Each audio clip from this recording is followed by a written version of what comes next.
бүгінгі сабағымыздың тақырыбы жүрек аскультациясы және жүрек проекцияларын табу, және де ояқтағы жүректің қақпақшаларын табу болып табылады. Және де осы жүрек аскультациясын жүргізбей тұрып, жалпы пациентімізбен сөйлесіп, оның рұқсатын аламыз. Және де бұнда көңіл бөлетін нәрселердің бірі, осы бөлменің жалпы жылулығы мен оның жарығына көңіл бөлеміз. Және де пациенттің өзінің қалай ыңғайлы соған мән береміз. Пациент не отырып немесе тұрып істелінген жүрек аскультациясы. Және де қолымыздың жылы болғанын қамтамасыз етеміз. Және де жүректің қақпақшаларын табуда, жалпы осы қақпақшалар табуда ең бастапқы табатын қақпақшамыз ол митралды қақпақша болып табылады. Митралды қақпақша ол сол жақ беттен сынағанда үшінші қабырға және де төске бекітілген жері болып табылады. Оның проекциясы бойынша бірінші қабырғамыз ол бұған астында орналасқандықтан ол онша көрінбейді. Сол үшін екінші қабырға, үшінші қабырға. Осы үшінші қабырғаны көрген кезде осы үшінші қабырғаны белгілеп аламыз.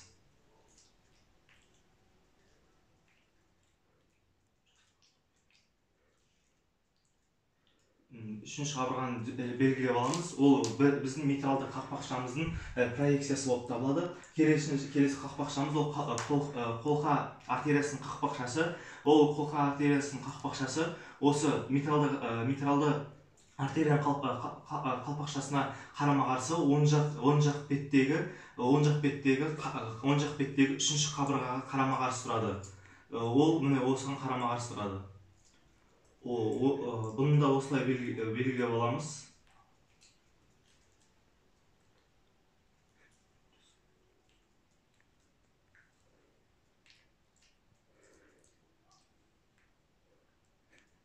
Келесі табатын қақпақшамыз ол өкпе қақпақшасы болып табылады. Өкпе артериясының қақпақшасы ол сол жақ бет қабырғаның екінші қабырғаның төске бекітілген жері болып табылады. Ол мына жер.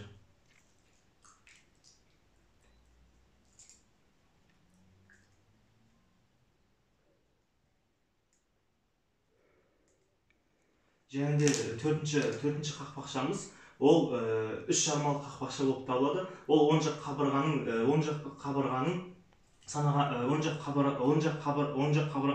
бесінші қабырға мен сол жақ қабырғаның үшінші қабырғасының ортасы болып табылады. Және де екеуін қосқандағы ортасы болып табылады.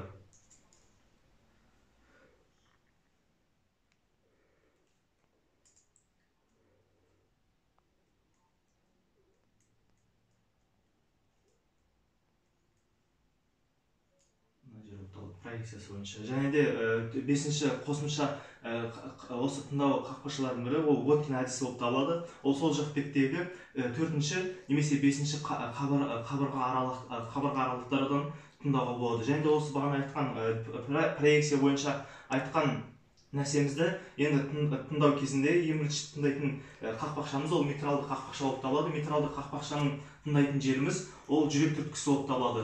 Жүрек түрткісі болып табылады. Жүрек түрткісін табу үшін жүрек пальпациясын қолдана отырып, сол жақтан оң жаққа қарай, төске қарай сырғытамыз. Ол сол жақ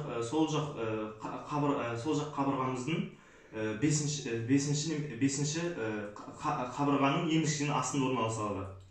Қолымызбен осылай тауып алғаннан кейін фонендоскопты таға отырып, фонендоскопты осы енгізуге мән береміз. Себебі енгізген кезде фонендоскоптың бас жағы бірыңғай осы жүрек түрткісіне бірыңғай жату керек.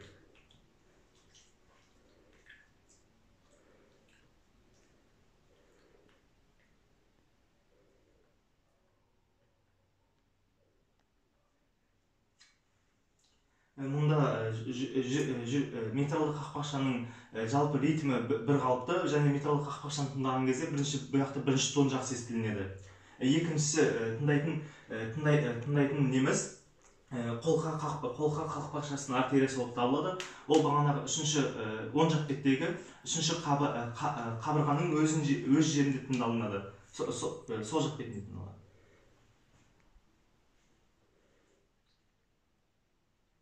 Бұнда да ритмі жақсы, бұяқта көбінесе екінші тон естілінеді. Және де үшінші тыңдайтын нүктеміз ол өкпе қақпақша артериясы болып табылады. Ол бағанағы сол жақ беттегі екінші қабырғаның өзінің орнынан тыңдалынады.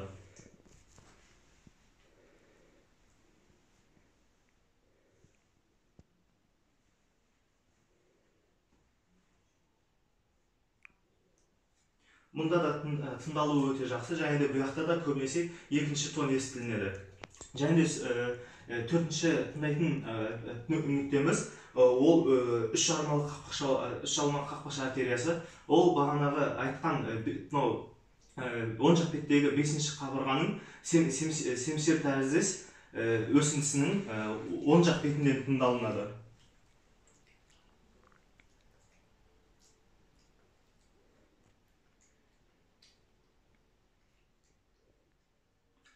Мұнда біз жақсы еститін тонымыз бірінші ритмдік тон болып естілінеді.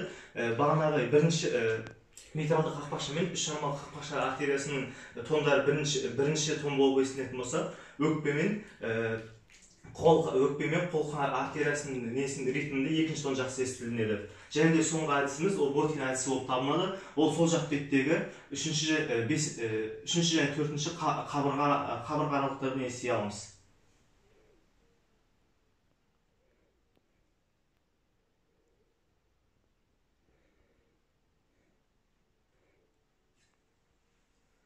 Және де осы бағанағы айтқан тондарымызды, біз тыңдап отырған тондарымызды басқа бірінші және екінші тондарды шатастырып алмау үшін біз өзіміздің қолданатын әдіс жалпы осы пульсациямен самайдан тыңдалынатын ұйқы артериясы немесе самайдан тыңдалынатын пульсациямен бірінші ритмді металды ритмді тыңдау нүктесі арқылы екеуін салыстырып алсақ болады. Себебі екеуінің ритмі бірдей болады. Және де пульспен осы бірінші металды екеуінің ритмі бірдей болған жағдайда ол бірінші тонның тыңдалуы деп есептеуге болады.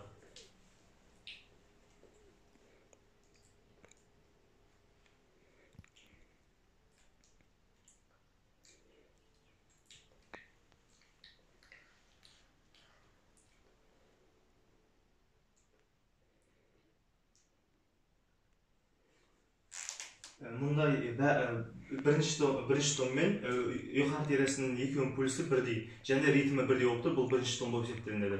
Және де бірақ та мән беретін бір жағдайымыз, жалпы патологиялық жағдайда біз жүректі жалпылама айналдырып тыңдауға болады. Бұяқта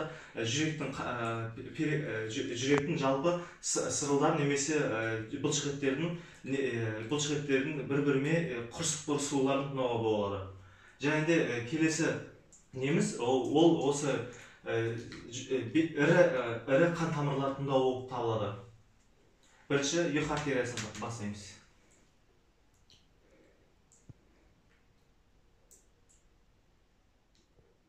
Ұйқы артериясы бұл беткейде жатқандықтан фонендоскопты қатты былай ішіне қарай енгізбей, ол беткей тыңдауға болады, және оның ритмі жақсы тыңдалынады.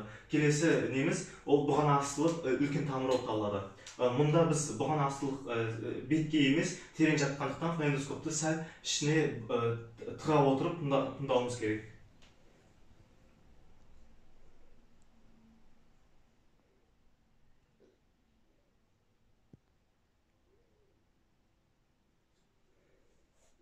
Жалпы біздің жүрек аскультациясы сабағы аяқталды. Тыңдағандарыңызға рахмет.